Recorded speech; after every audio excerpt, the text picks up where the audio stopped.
Okay, welcome back to Strategic Processes and Management. Today we'll be talking about the sources of competitive advantage and specifically looking at the approach called cost leadership. So we will, if I can get this working, yes, okay. So today we will be talking about the emergence of competitive advantage. And that's my cat Petzel. Sorry about him making noise. Once in a while he may be doing that.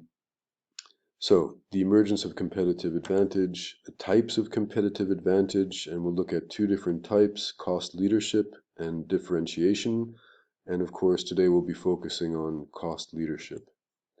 So we'll look at that in a detailed way. We'll look at the drivers of cost advantage, and we'll take some time and explore this issue of the experience curve.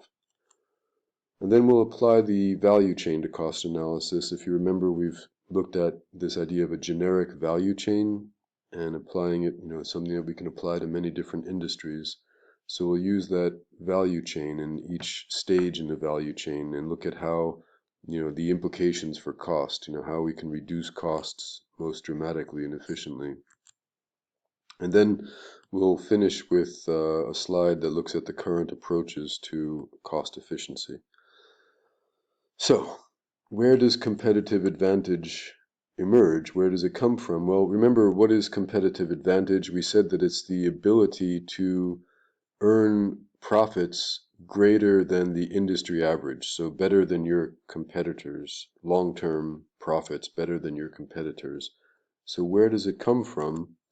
Well, we can say that it comes about through some change, either external sources of change or internal sources of change, and then the company's ability to better exploit those sources of change. So externally, some changes that might occur that a company can exploit are, for example, changing customer demand or changing prices or technological changes. Like you can think of examples probably, for example, oil prices increase and therefore, the customers stop demanding large automobiles, like which happened in the US in the 1970s. So companies that were able to, more quickly and more effectively exploit that change, like in this case, the Japanese automakers making smaller cars, they were able to gain a competitive advantage, right, by capitalizing on these external sources of change, or maybe changes in technology like the internet, right, coming about. And then some companies jump on the internet faster than others. And obviously, you can probably think of one that really did a great job, Amazon, and they were better able to exploit that, more quickly and achieve competitive advantage. We can also say that there are internal sources of change, companies that can innovate better than others, can capitalize on that, those internal sources of change. Like, some firms have more capability to innovate, and this innovation is not just about making products, but also process innovations or changing the way things are doing or changing the way the organization is structured or created. So, for example, product innovations, I'm sure you all are probably thinking, if I say, like, what's a company that's good at innovating, you would probably say Apple, right? That's a great example, Apple. But process innovations, there's also, new ways of manufacturing. For example, maybe you have never heard of this, but Pilkington in the 1950s, they innovated this new process of creating glass. They called it the float glass method. In the older way of doing things, a pane of glass, for your window or for a sliding door would have to be made separately, individually as a separate pane, and that was expensive and prone to, sometimes cracking and breaking, and there was lots of waste.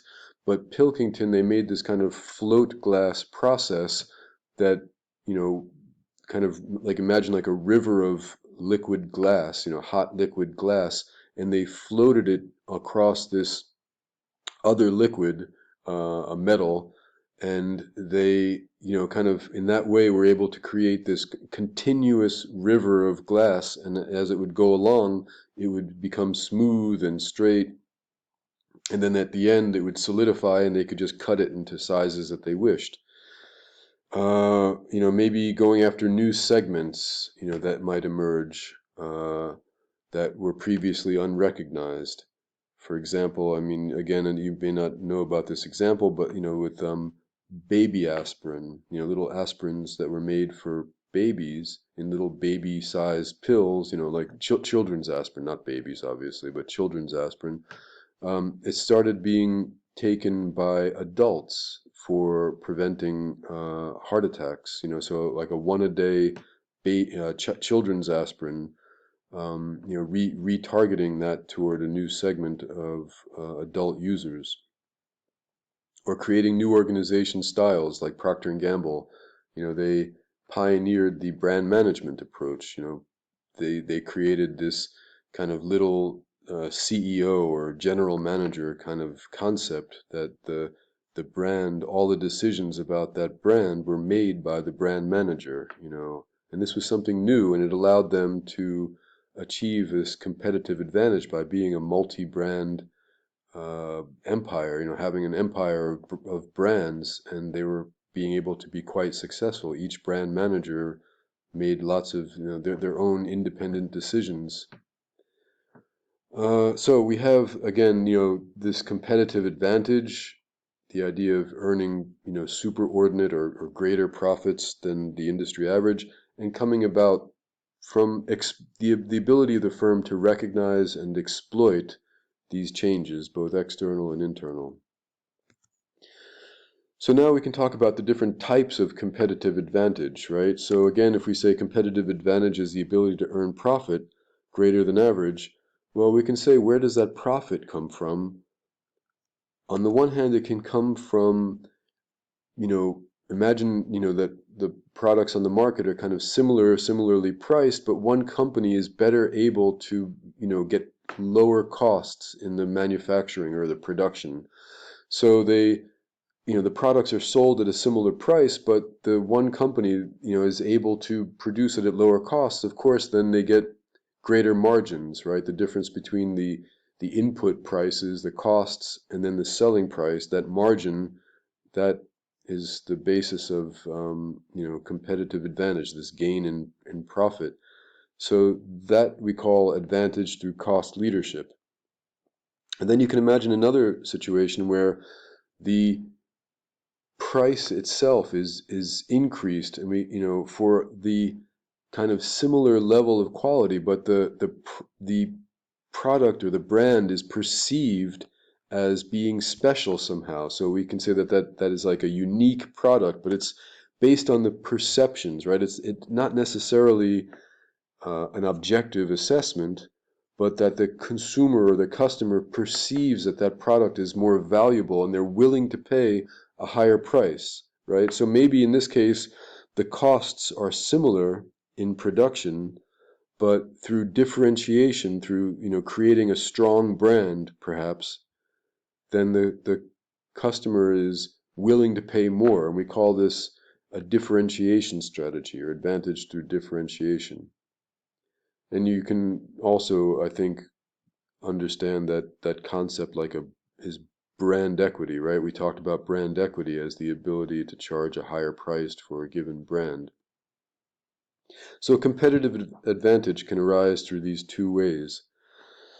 So, if we want to look at it in another way, Porter, Michael Porter, who we often rely on as our hero for strategy, he gave us this framework, which we call Porter's generic strategies. And on the top, he looks at, he arranges the competitive advantage, the source, as low cost or differentiation, the two approaches we talked about.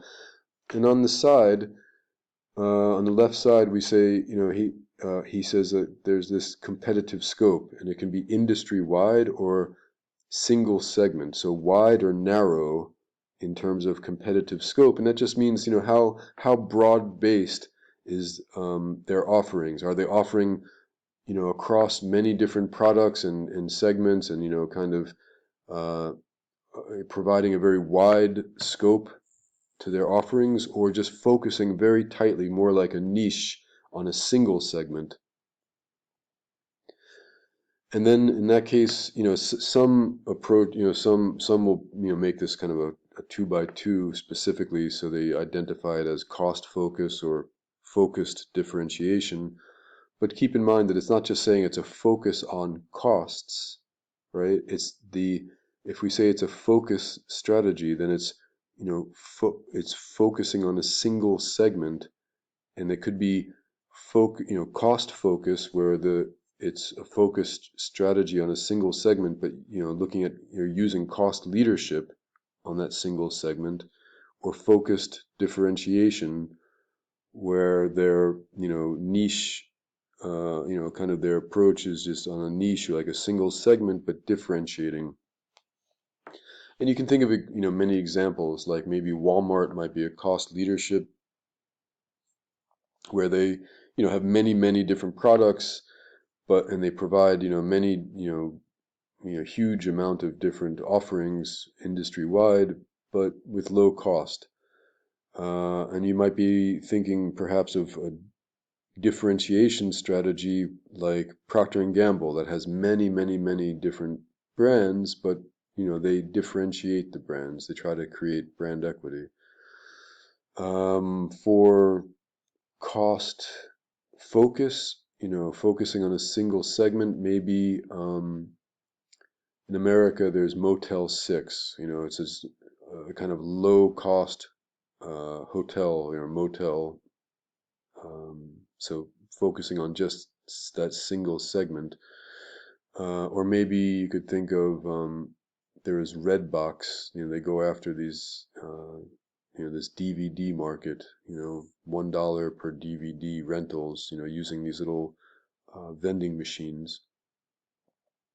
For differentiation or focused differentiation,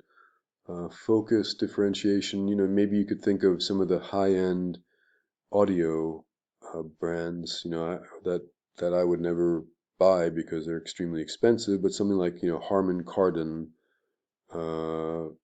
for receivers, or I don't know, maybe another brand. Can you think of any, like Infinity? Maybe that's not actually even not expensive enough, but but you can think of maybe acoustic research for audio speakers. So let's look at the key features of these different strategies, and then again we'll focus on this cost leadership in particular today. But just to differentiate the two, cost leadership and differentiation strategy, we'll look at the key strategy elements and then the resource and organizational requirements.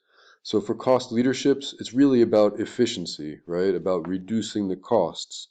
So scale efficient plants, like meaning we've got production capabilities that are large scale and give us economies of scale.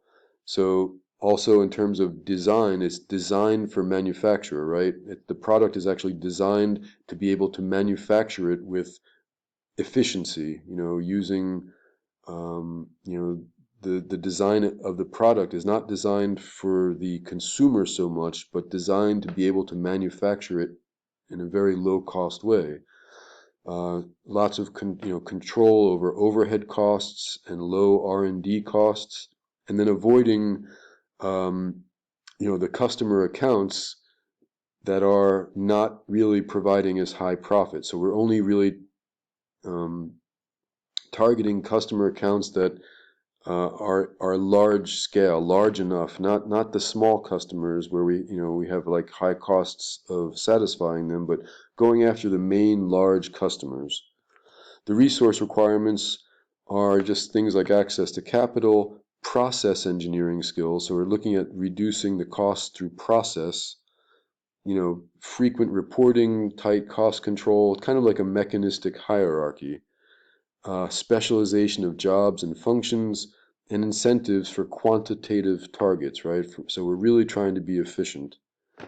So that's the cost leadership, key elements of strategy and resource and organizational requirements. We'll come back and talk about differentiation.